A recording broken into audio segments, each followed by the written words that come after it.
Oremi Cabo, bienvenido, amigo. Welcome, friend, to the Immigrant Whisperer podcast.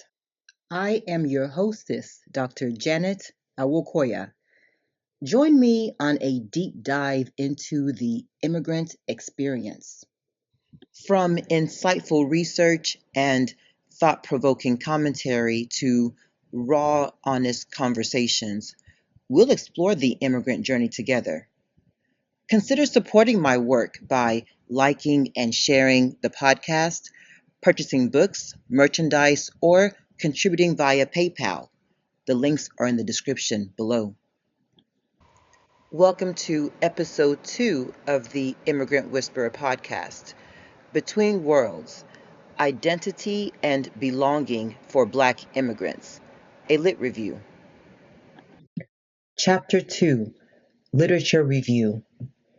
This chapter presents a selected overview of the relevant bodies of literature which have informed the conception and direction of this study. Since the research questions center how 1.5 and second generation Nigerian youth describe and experience their ethnic and racial identities, a review of how the experiences salient to Black immigrants in general and African immigrants and their children in particular are discussed. The section begins with a brief history of African migration to Western nations, followed by a discussion of immigrant literature that sheds light on the incorporation of immigrant groups into the United States. Next is a review of the social science studies on Black immigrants that focus on race, racialization, and ethnicity. This section concludes with a critique of these specific bodies of literature. Brief African history and international migration of Africans. Africa, the second largest continent in the world, is metaphorically speaking a paradox. On one hand, the continent is rich with an abundance of natural resources, history, traditions, and multitudes of languages. On the other hand, famine, disease, ethnic conflicts, and stark and jarring poverty continue to cause devastation for many African nationals. Many attribute the post-colonial state of African nations to the legacy of colonialism, although there is little consensus on whether colonialism left a positive or negative mark on colonized nations. Manning, 1974. Eke, 1997, Lewis, 1997. In one camp, scholars argue that colonialism was a powerful and driving force in the development of many African nations. They contend that colonialism propelled colonies into the global economy, brought in foreign capital, and modernized colonies which may not have occurred without colonial influence. Others argue that colonialism is the primary culprit of post-colonial underdevelopment and the resulting detriment and failure of many African sociocultural, political, and economic structures. During the colonial period, many European nations colonized, pillaged, raped, and exploited African nations for raw materials and cheap labor to benefit their industrialized nations. Sachs and Warner, 1997.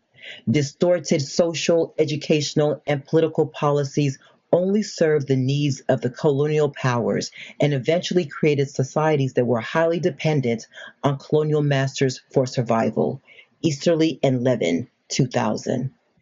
In the 1950s, a movement for independence began, and colonial powers began to physically depart African nations, leaving them to essentially fend for themselves.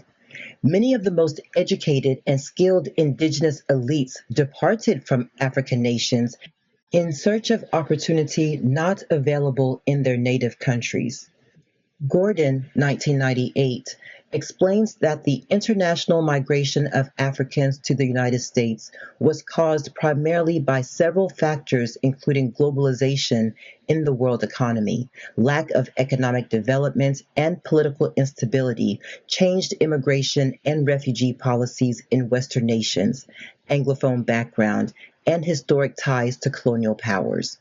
While many African nationals left for the homeland of their colonizers, such as Britain and France, anti-immigrant sentiment and restrictive immigration policies forced a significant number to migrate to Canada or the United States. African migration to the United States. The Hart-Celler Act of 1965 loosened restrictions on immigration from non-European nations, Bean and Stevens, 2003, Kassenitz, 1992, Stoller and McConaughey, 2001. While previous policies favored and granted access to predominantly white European nations to the U.S., the radical shift in American immigration policy, specifically the passage of the 1965 Family Reunification and Refugee Law, led to an unintended increase of immigrants from a host of Asian countries, Latin American nations, Middle Eastern countries, all islands of the Caribbean, and various African nations. Gordon, 1998, Lamphere, 1992, Roombot, 1996. The changes in U.S. immigration policies gave rise to a significant increase in the African population. Between 1971 to 1980, the total number of Africans admitted to the U.S. was a mere 80,779. Between 1990 to 1991, the numbers grew to 178,893. Between 1990 to 2000, the African population had increased by 167%. Dean and Logan, 2003. By 2005, the African population had reached an estimated 1.25 million, comprising 3% of the U.S. Black population. Wilson, 2003. According to the U.S. Census Bureau's American Community Survey, 2005 to 2007, the total number of the Nigerian population was 223,413. This total included the foreign-born population and those of Nigerian ancestry. The top primary senders of African peoples to the U.S. are Nigeria, Ethiopia, Ghana, Sierra Leone, Somalia, Egypt, Liberia, Morocco, Sudan, and Cameroon. Hamza, 2005. Taylor, 2007. Though Africans reside in all areas of the United States, a concentrated number primarily reside in metro centers, including New York, Atlanta, Minneapolis, Houston, Los Angeles, and Boston. The Washington, D.C. area has the highest concentration of African immigrants in the United States. Dean and Logan, 2003.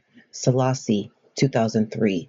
In this region, Africans comprise 11% of the foreign-born population. Wilson, 2003. Theories of immigrant incorporation.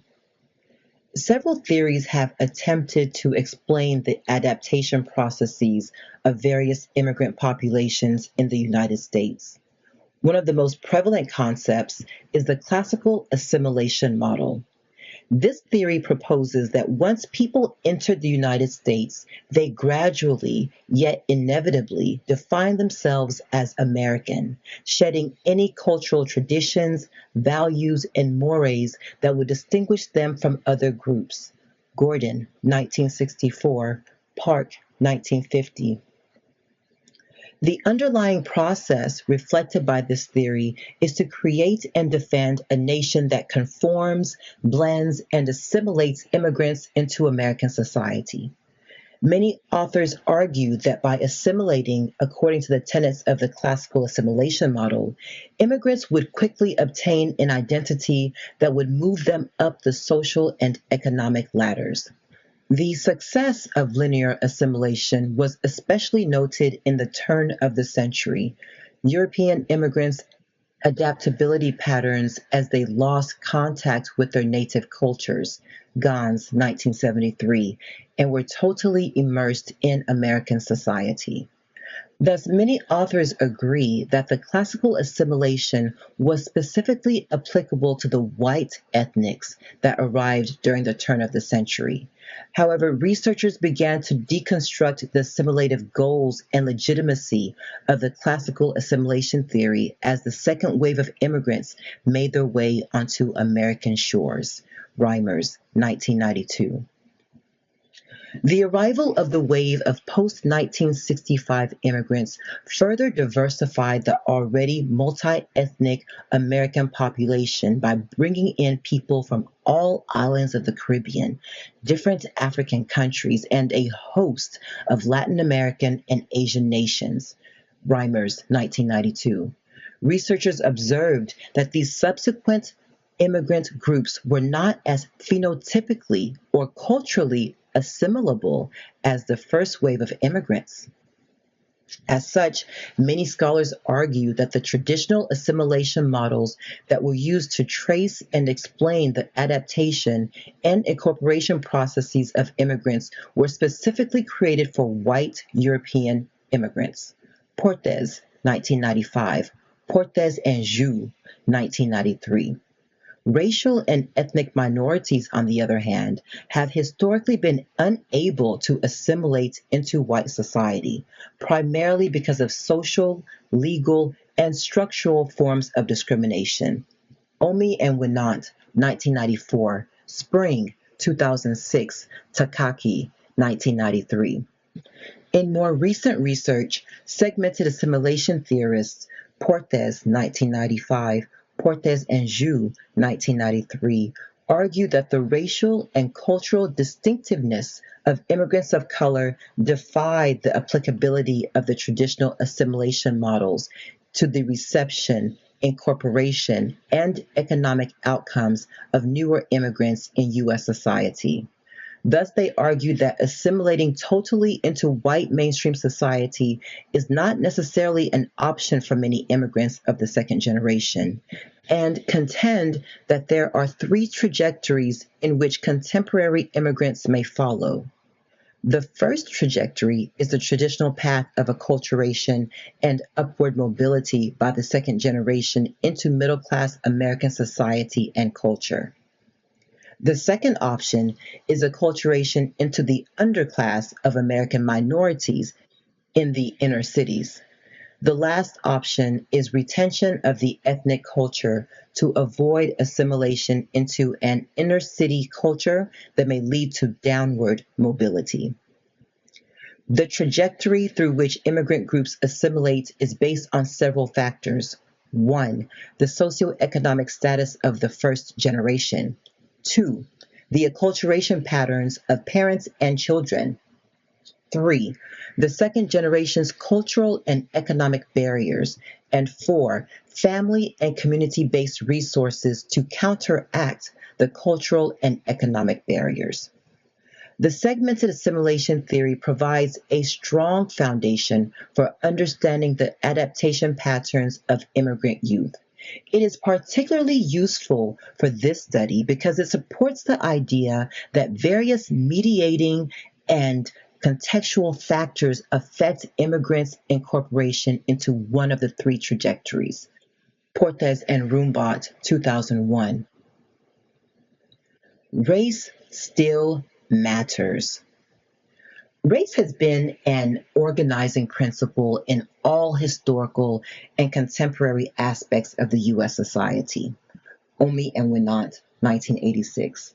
From the colonization of Native Americans to the forced importation of African slaves, through the pre- and post-civil rights era, race continues to function as a deeply embedded construct that impacts social interactions and personal development.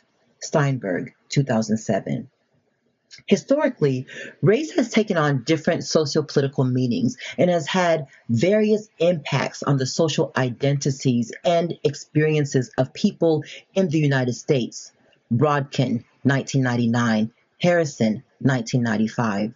Race was initially viewed and perpetuated as a biological construct used to group, and categorize people based on physical attributes such as hair, skin color, and facial features. Selden, 1999. For people of African descent, this has often meant being placed in the lower echelons of the political, social, cultural, and economic ladders. Since the mid 20th century, scholars have argued that race is in fact a social construct that is fluid, elusive, Omi and Winant, 1986, Yan, 2000, contextual and relational, yet continues to have real consequences for those who have been historically and contemporarily seen as non-white. Portes and Joux, 1993, Omi and Winant, 1994. For instance, turn of the century European immigrants were initially considered to be ethnic and inassimilable by white Americans. Ignatieff, 1995. However, after each generation lost their language, cultural habits, and other identifiers that marked them as different, they were progressively incorporated into the white American mainstream culturally and structurally. Min, 1999, page 65. Racial minorities, e.g., Native Americans, Black Americans, Asian Americans, and Latinos, on the other hand, have historically been unable to assimilate into white society, primarily because of social, legal, and structural forms of racial discrimination. Alba and Nee, 2003, Crenshaw et al., 1995, Omi and Winant, 1994, Spring, 2006, Takaki, 1993. Empirical findings on Black immigrants. Among the immigrants of color in the U.S., Black immigrants occupy a unique and complex space racially and ethnically. Several scholars argue that the white-Black dichotomy that is observed in the U.S.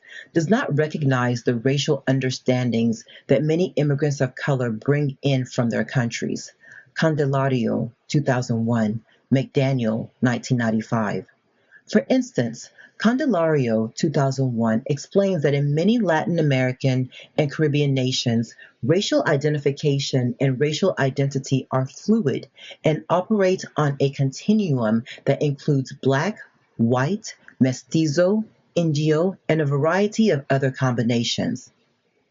This is not to say that racism and colorism do not exist in these countries, as these issues do play a part in everyday life.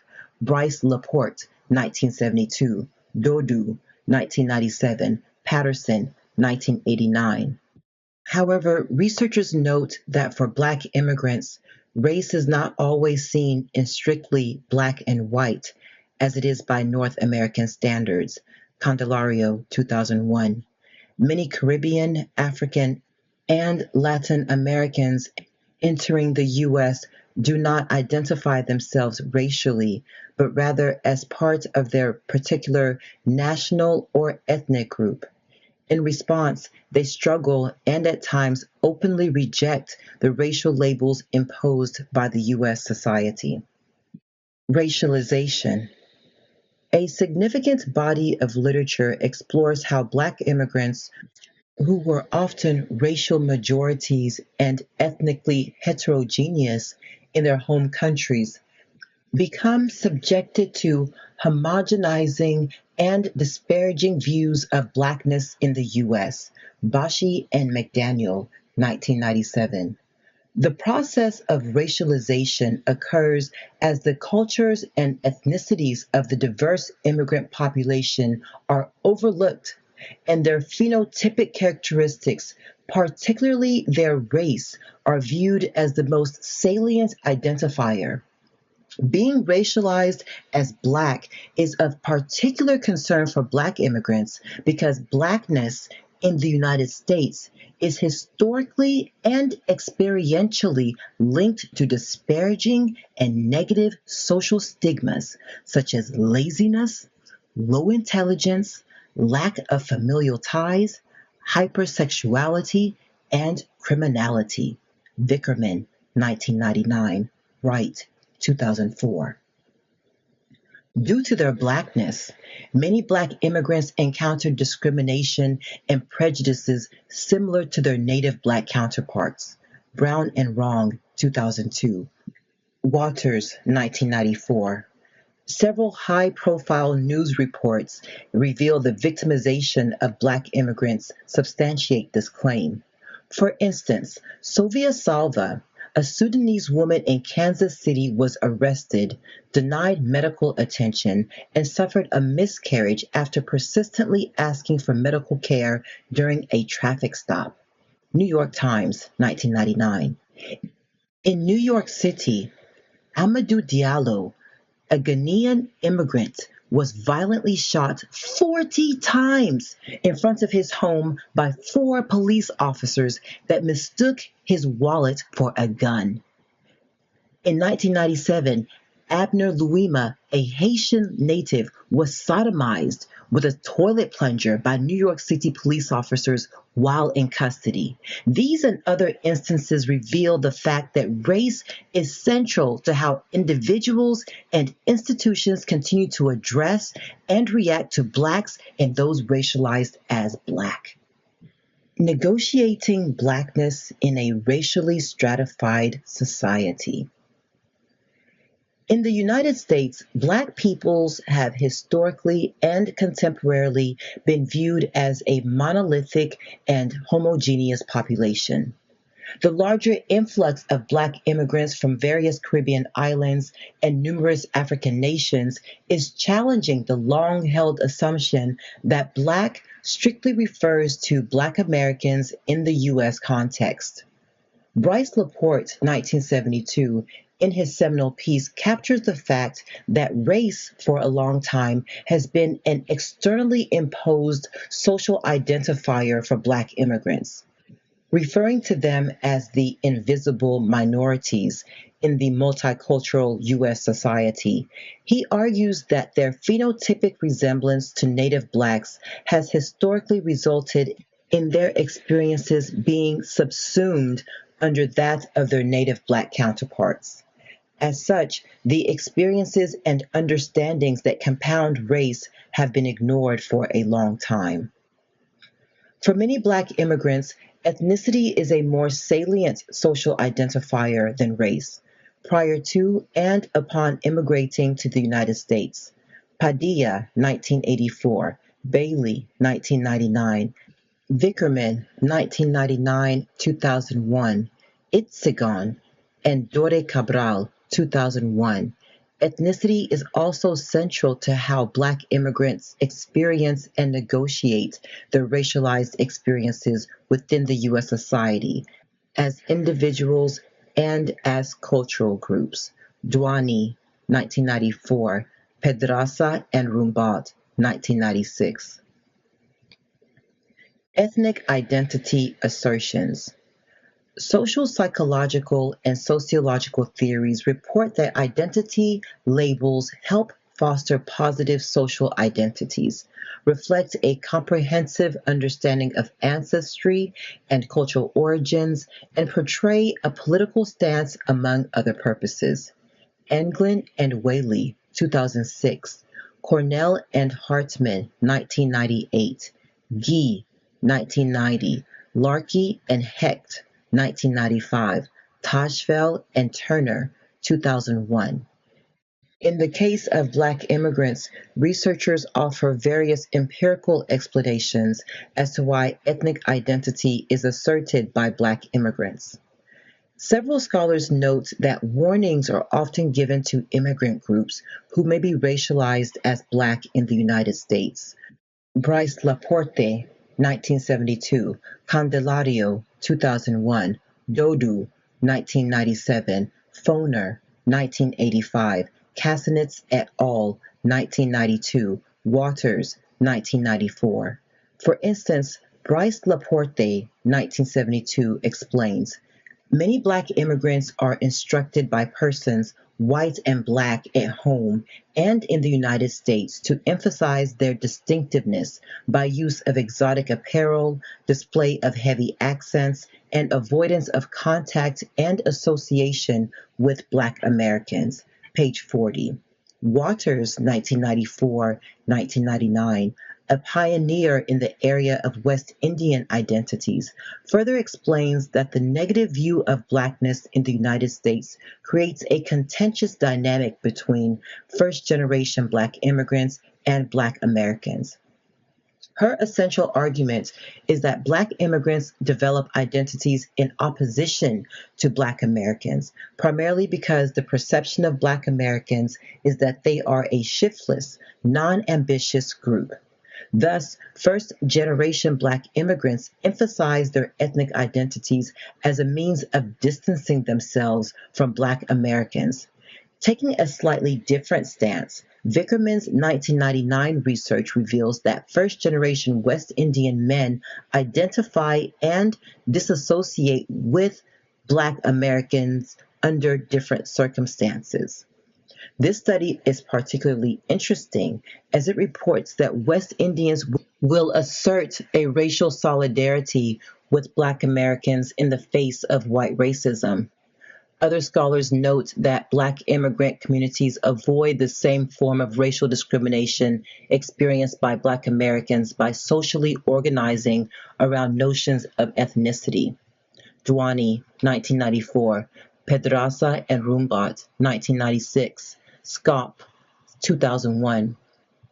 The authors find that culturally based practices allow immigrant groups to create and find economic and social opportunities within the greater society that denies them equal access and opportunity because of racial and linguistic discrimination. Black immigrant youth. Researchers have also explored the experiences of the children of Black immigrants in the United States. These researchers, who look specifically at the self-identification labels of Black immigrant youth, find that racial and ethnic terms are constantly contested and redefined in ways that reflect the shifting, elusive nature of race and ethnicity. Bailey, 2002, Pedraza, 1996, 2000, Portes, 1994, Rodriguez, 1992, Rumbat, 1994, 1996, Waters, 1994, Yan, 2000. Waters, 1994, and Wrong and Brown, for instance, argue that the identity labels used by Black immigrant youth tended to move along a continuum. From this continuum, they argue that Black immigrant students select their identification labels ranging from their, quote, national origin identity to a hyphenated American or an American identity, end quote. Brown and Wrong, 2002, page 258. Bailey's 1999-2001 study on second-generation Dominicans reveals that their hybrid identities often cause some to use their language as an ethno-linguistic marker of difference to resist racializing forces.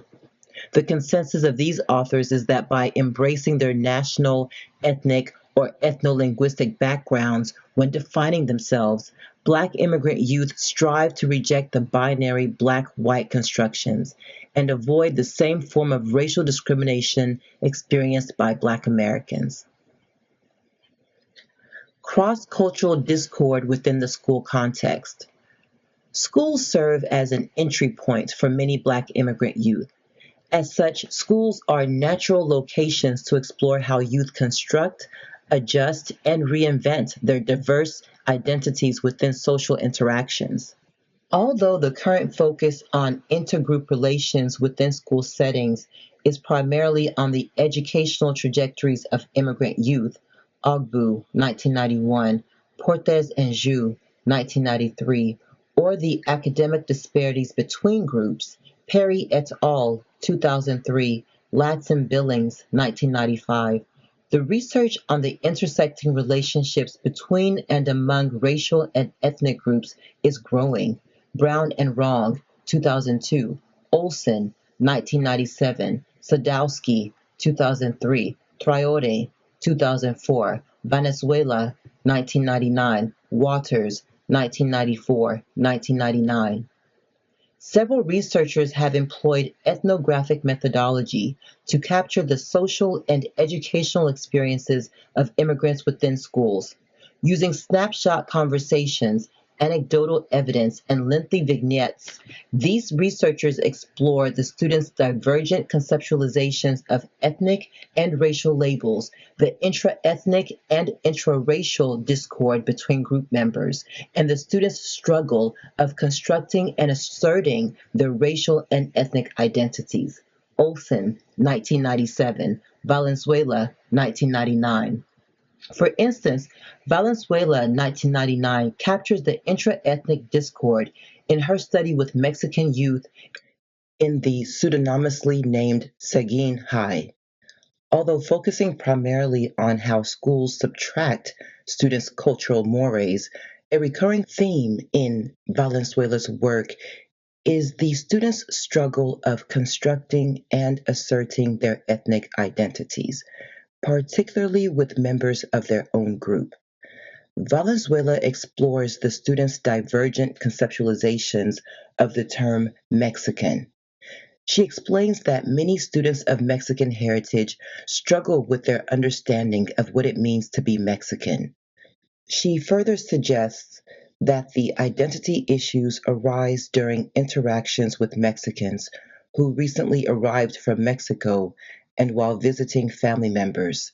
Similarly, Olson, 1997, learns that mastering the English language does not result in a welcoming acceptance by members of the American society, but rather is one of the many hurdles that immigrant students must jump to begin the long, arduous process of acceptance into mainstream society. While all of these studies contribute greatly to the social and academic experiences of immigrant youth, there exists only a small group of researchers that are focused on the experiences of African born students and the children of African immigrants in school. Emergent scholarship on African born students. Several scholars have begun to recognize the importance of exploring the social and academic experiences of African youth in the U.S. For instance, in his study on African youth from Somalia, Djibouti, and Senegal, Awad Ibrahim argues that in racially stratified society, Black immigrants are expected to find and fit into a particular racial category.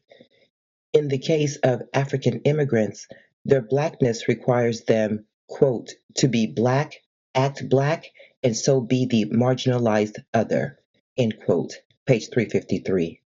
Resultantly, many learn and choose to speak Black English and take up rap and hip hop music. Harushimana 2007 argues that African students have been noticeably unsupported and overlooked by the multicultural education agenda. She refers to the lack of attention to less visible minority groups by more visible minorities as the quote, majority in the minority, end quote, paradox. The paradox implies that long established minority groups, namely Black Americans and Hispanic Americans, have succeeded to negotiate power and exercise influence in policy, and therefore tend to advocate for the rights and interests of the ethnic groups they represent. In contrast, African born immigrants are relatively new arrivals and have been unable to integrate fully in the American power structure. As a result, the children of African born immigrants not only run the risk of being at the bottom of the minority hierarchy order, but also their social and educational adaptation is likely to be negatively impacted. Traore and Lukens, 2006, explores the experiences and perceptions of 13 African immigrants in a Jackson High in Philadelphia. They specifically highlight African students' disillusionment in their experiences with anti African sentiment, marked segregation of their high schools, decrepit conditions of their schools, disrespect towards educators, among other issues. Continuing in other articles, Traore 2004 2006 finds that African youth are struggling to adapt to American society because of pervasive misconceptions and blatant ignorance about African peoples. African youth, particularly first generation, are particularly vulnerable as they often lack the social and cultural tools to defend themselves against derisive teasing on their dress, their accents, and their language, among other things. Traore often calls for more Afrocentric education in schools and encourages dialogue between African and African Americans in order to correct the negative stereotypical representations to bridge the social and cultural gap of these groups of students in U.S. schools. Limitations of reviewed literature. The general consensus in current theoretical and empirical research is that adaptation processes and personal identity constructions are multifaceted, situational, contextual, and partly ascribed processes. Bailey, 2002, Portes, 1995, Vickerman, 2001, Waters, 1999. The theoretical arguments and findings cited above are valuable and can generally be used to explain experiences between and across many immigrant groups. However, there are several limitations when applied to the identity constructions and negotiations of Black immigrants. The next section will explore these limitations. While segmented assimilation offers a more nuanced view of the incorporation of contemporary immigrants into U.S. society, there are several limitations as it relates to the study. First, segmented assimilation arguments primarily center on the economic and academic adjustment of immigrant youth, thus ignoring the social dimensions that also affect their ability to adapt. Second, it does not account for how these individuals fare within their own ethnic groups. Considering the tendency in academic literature to compare immigrant groups to whites, and more recently within racial group, intraracial, Asenso, 2000, Jamba, 1999, Dodo, 1997, intra-ethnic interactions have been largely ignored. Comparative research on majority and minority groups does reveal how dominant society divides minority groups and institutionally and individually limits their ability to successfully adapt to the U.S. society. However, it does not account for the day to day experiences of many immigrant youth. Very few studies explore how co-ethnic members may deny many 1.5 and second generation access to and acceptance within the ethnic group because they are viewed as not maintaining their ethnic identity. Stepik, 1998, Waters, 1999. Understanding discrimination as it occurs intra-ethnically can increase our knowledge not only on how those discriminated against respond to and adapt to larger institutional discrimination, but also within their own groups. Second, the empirical literature on Black immigrant populations contains some shortcomings that deserve further exploration. For instance, though some Black immigrants in the United States may purposefully assert their ethnic identity to avoid being confused with Black Americans, this single argument does not fully capture the experiences of all Black immigrants. In other words, by simply describing Black Americans and Black immigrants as pitted against each other, the literature fails to recognize that many Black immigrants come into the United States with high levels of national and cultural pride, or that they instill in their children once in the United States. In addition, Black immigrants are often the dominant race within their country of origin. Therefore, their views on race relations within the United States may vary greatly when compared with other racialized groups. Ogbu, 1991.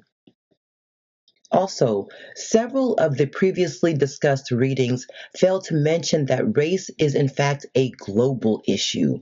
Although immigrants that are identified in the host country as Black may not identify with the racial categorization that is imposed in their adoptive country, skin color is a significant social signifier. According to the Minority Rights Group 1995, people with particularly darker skin tones are generally placed on the lower rungs of the economic, political, and social rungs of many international societies. Therefore, assuming that being considered Black is not an issue for these individuals until they enter the United States is questionable. Thus, more comprehensive arguments that explore ethnic and racial identities pre-arrival should be done to avoid oversimplistic accounts of identity formations, particularly given the colonial legacy in Africa and the Caribbean. Furthermore, in the current literature on Black immigrants, there is a noticeable concentration of immigrants from the Caribbean islands and Latin American countries. These immigrant groups may share some experiences to other immigrants racialized as Black in the United States. However, there are many factors prior to and after immigration that may affect their adaptation and experiences differently, including language ability, immigration status and experiences, and the behaviors and understandings of the receiving context, among other things. Another shortcoming in the extant literature on African immigrants is that a significant amount of attention has been devoted to adult immigrant experiences. Arthur, 2000, Obiakor and Grant, 2005, who have spent their developmental years and part of their adult years in their countries of origin and whose identities are generally formalized. As such, their experiences have limited transferability to younger generations who have fewer numbers of developmental years in their nation of origin or who were born in the United States. Lastly, although African immigrants, particularly West African immigrants, constitute a large and growing Black population within the United States, there are few empirical studies on the experiences of these Black immigrants. Gordon, 1998, Kamia, 1997, that do not discuss them as a collective group. Researchers tend to place African immigrants under a continental identity that fails to consider the cultural, ethnic, linguistic, racial, and political diversity that exists between and within different African countries. Even scanter is literature on African youth in the U.S. society and their adaptation patterns. Thus, more studies are necessary to explore the diverse and growing African population and the experiences of their children within their various social contexts. Summary. Though extant research shows that identity is fluid, socially constructed, and multidimensional, Waters, 1999, Yan, 2000, more research is needed to understand the day-to-day experiences of individuals who are constructing and navigating these identities among conflicting cultural expectations, misrepresentations, social inequities, and divisions. This study aims to respond to several of the limitations in the existing literature by telling a small but important story about the experiences of African youth in the United States. Given that the U.S. is stratified by race and ethnicity, what factors do they believe impact their racial and ethnic identity constructions? What are some of their experiences with their own co-ethnic groups and African counterparts? Portes, 1994. How do they make sense of the multiple identities, either self-selected or dictated by others, such as Yoruba, Igbo, African, Black American, African American, Waters, 1994, 1999? And how do these identities and interactions affect their sense of belonging? By answering these questions, we can begin to shed light on the complex identity experiences of one of the fastest growing segments of the diverse Black population, African immigrant youth. Conceptual framework. I entered this research with the perspective that racial and ethnic identities are socially constructed, contextually driven, and negotiated processes that impact an individual's sense of self and inter and intra-group relations. In preparation for this research, I have analyzed immigration history, race formation theories, and racial and ethnic identity development theories to help me understand how immigrant youth construct and negotiate their racial and ethnic identities in various social contexts.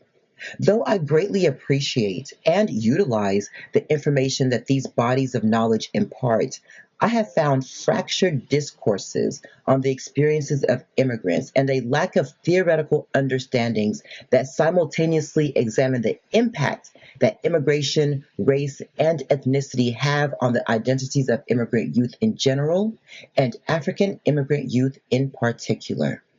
Thus, the conceptual framework that guides this study combines theories from immigration studies, my own personal experiences as a Nigerian immigrant, and findings from empirical studies on the racial and ethnic experiences of immigrant youth in the United States to understand the processes in which African youth engage in to construct and negotiate their racial and ethnic identities among their African and non-African counterparts.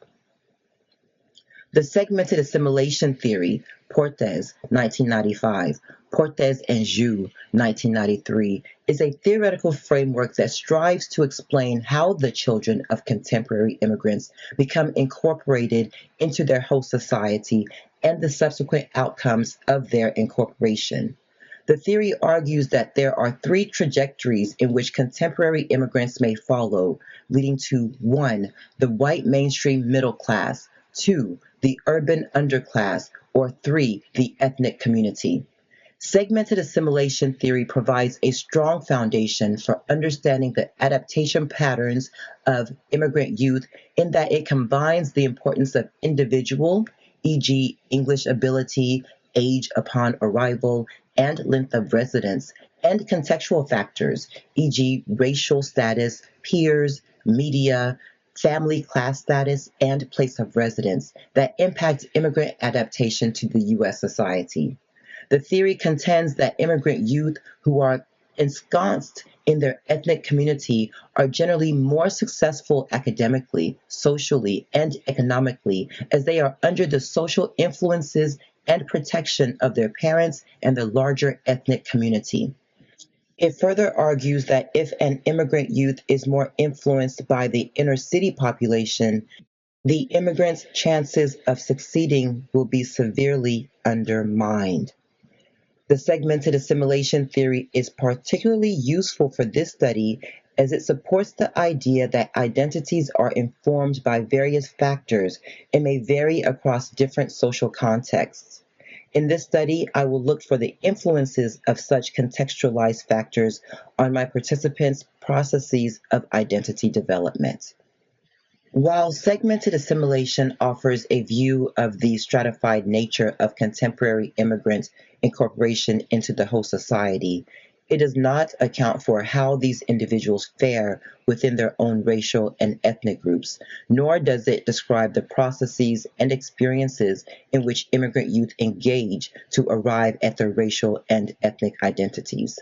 Mary Waters' typology, 1994, will help me to address this gap in the segmented assimilation theory. The typology identifies three major identities that Black immigrants adopt: African American, ethnic American hyphenated, or immigrant identity. Waters argues that each identity is highly determined by the individual's race, class status, and gender. Immigrant youth that adopt an African American identity generally come from economically disadvantaged backgrounds, while those who identify ethnically come from middle class backgrounds. Waters' typology is useful as it explains the particular identity labels that Black immigrant youth adopt and the external factors that determine those choices. This study will pay particular attention to participants' racial, socioeconomic, and gender statuses and how they influence the identity development process.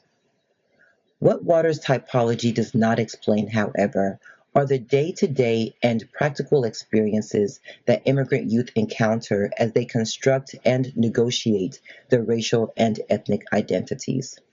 The written experiences of 1.5 and second generation Africans, Dankwa, 1998, Okere, 2006, my own personal experiences, informal conversations with other African immigrants and their children, and a growing body of literature identifying other influential factors and social experiences shed light on this dimension of racial and ethnic identity development among immigrant youth.